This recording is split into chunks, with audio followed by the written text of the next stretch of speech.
Hello, everyone, and welcome to Where is Xur, the show where we find Xur and we look at his inventory together.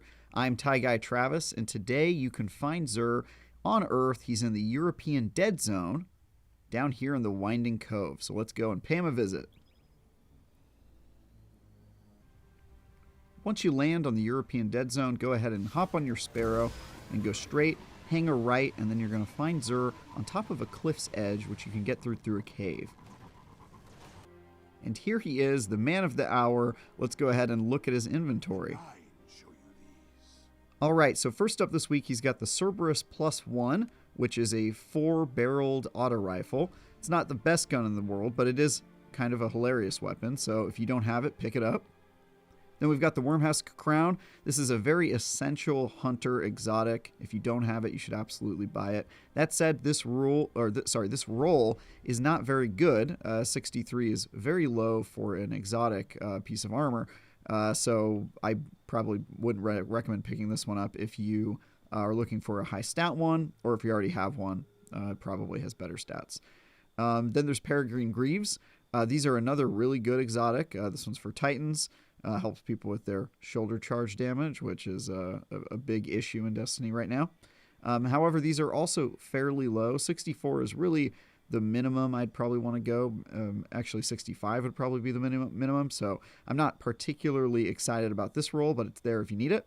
And then finally, the Skull of Dire Ahamkara. Again, another really great exotic weapon that is sadly low stat. So we kind of got skunked this week when it comes to exotic weapons, unfortunately. But that's okay. We're going to move right along to legendary weapons. First, we've got the Vulpecula. This is a decent hand cannon. This one's got Encore and Headstone on it, which can be pretty good. I mean, this isn't my favorite role in the world. I'm more of a PvP guy, and this is maybe a PvP role, I would think. It's got improved handling, which is not bad. It's just an okay role, in my opinion. Doesn't get me super excited, so move on to Farewell. This one's a little bit more exciting for me. I actually like tunnel vision for sidearms and really just in general. I think it's a pretty decent perk. And multi-kill clip is a very good one. This one's got handling as well, which sidearms don't really need improved handling, but it's nice to have. So this one, again, is just okay. Some perks I like, some perks I'm just so-so about. Then we've got Extraordinary Rendition. This one's all right. I might pick this one up. Again, there's a lot of kind of like middling weapons, in my opinion, in this one. Surplus can be good, but it sort of locks out your ability to do stuff because if you want those perks, you can't use your abilities. And Tap the Trigger, I like, but it's not my favorite weapon on submachine gun. So yeah, I don't know if I would pick this one up either. Okay, so Fractithist. This is one of the weapons I actually think might be good this week for PvE specifically. Again, I'm a PvP main, so that's the way I look at most weapons. But with Quick Draw, ability to draw it quickly, and killing combatants increases your super energy, I definitely could see a use case here for why you might want to pick this one up. It's also got improved handling, which actually is a game changer on shotguns for sure. So maybe this one might be good. I would definitely give it a try if you're looking for a decent PvE shotgun. Far Future, the sniper rifle's okay. I don't really care for the perks, so I'm just going to go ahead and skip it. Again, maybe good for PvE, but I doubt it. Falling Guillotine, every time this one comes up, I tell people to buy it. That has not changed. It's a good weapon. If you don't have it yet, you should grab it. As for this roll, it's an alright roll. I don't know if the roll matters too much on this weapon because its base stats are so good, but yeah, pick this one up if you don't have it, obviously. And then finally, Stars and Shadow. Xur seems to really love selling this weapon. Every week it seems like it's an alright roll as well. The thing I like about this one is the options it gives you. It's got a ton of different things you can switch between. Now, the actual options and the things that are granted here, I don't know if they're my favorite. But it's got improved stability, which is good on Pulse Rifle, and lots of different things to turn off and on and toggle between.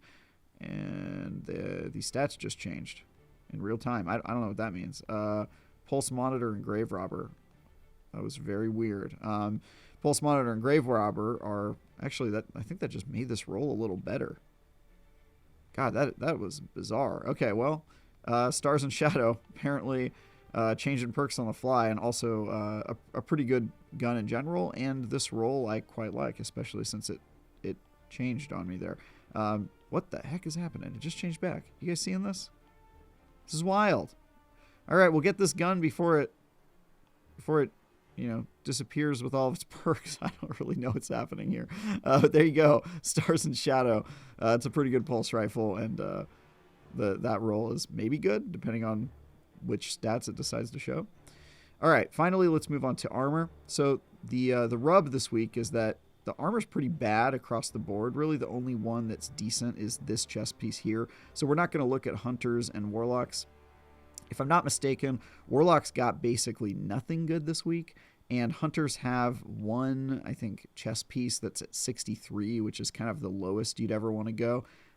So I'm really not happy with the legendary armor this week. So we're just going to talk about Titans, which they got a 57 gauntlets, a 60 helmet, and a 62 legs. None of those I would recommend grabbing. However, the chest piece is somewhat interesting to me. 65, which is pretty dang good for legendary, and it's got 21 in strength, which if you're Titan, you probably care about that stat since there's so many melee-based builds out there. So yeah, this is actually a pretty good one, but it's unfortunately the only good one on any of their three characters in this humble critic's opinion. So that's it for Xur. Hope you enjoyed the video, everyone. This has been Where is Xur? Again, I'm Ty Guy Travis, and you can find us here every week, finding Xur, looking at his inventory, and hearing my thoughts on what he's offering. And for everything else related to Destiny, stick with IGN.